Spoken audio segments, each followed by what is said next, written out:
этот камин, он безопасен в плане задымленности, то есть он сконструирован, сделан таким образом, чтобы дым не попадал в помещение.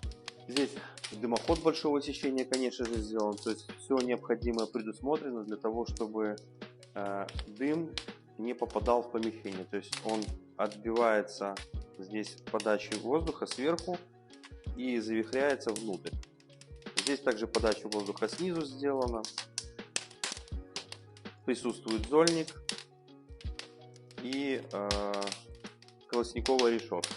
Можно сделать как подовое горение, то есть сама по себе конструкция настолько универсальная, что она позволяет делать как подовое горение, так и колосниковое.